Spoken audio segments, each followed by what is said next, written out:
Je m'appelle Elena, j'ai 23 ans et je suis passionnée de pâtisserie depuis toujours. J'ai été diagnostiquée cœliaque en janvier 2019 et depuis j'adore partager toutes mes recettes sans gluten sur Instagram. Donc aujourd'hui j'aimerais vous parler de 2 voyages que j'ai faits qui m'ont beaucoup marqué. Donc le premier c'est celui en Italie. En fait le sans gluten est hyper répandu en Italie et énormément de restaurateurs connaissent l'intolérance au gluten, donc c'est vraiment très facile de trouver des produits sans gluten là-bas. Donc la première pizza que j'ai mangée là-bas était tellement bonne que je suis allée redemander en cuisine si c'était bien sans gluten parce que j'avais un énorme doute.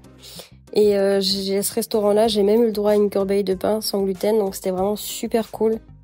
J'ai même trouvé des cornets de glace sans gluten. Donc de base, j'aime pas trop les cornets de glace, mais comme c'était sans gluten, fallait vraiment que je teste et c'était super bon. Donc en Italie, on trouve aussi beaucoup de pâtes sans gluten dans les restaurants. J'ai même mangé des raviolis.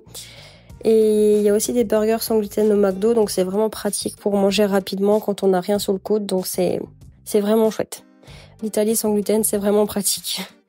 Et le deuxième voyage, c'est celui au Portugal, donc je suis partie cet été avec le CYE, donc c'est l'association des jeunes cœliaques d'Europe qui organise en fait chaque année un voyage en Europe pour les personnes intolérantes au gluten entre 18 et 30 ans.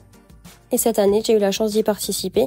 C'était vraiment une super expérience. Le sans gluten est aussi très répandu au Portugal. On y retrouve beaucoup d'options dans les restaurants, les magasins, les supermarchés.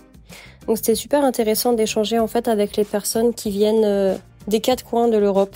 Je crois qu'au total, on était une 50aine de personnes venant d'une dizaine de pays différents. On était 4 Françaises. Et on a pu découvrir des spécialités portugaises qui étaient très très très bonnes. Et l'année prochaine, le voyage sera aux Pays-Bas, donc j'espère pouvoir y participer et revoir les personnes que j'ai rencontrées cette année. Voilà, à bientôt!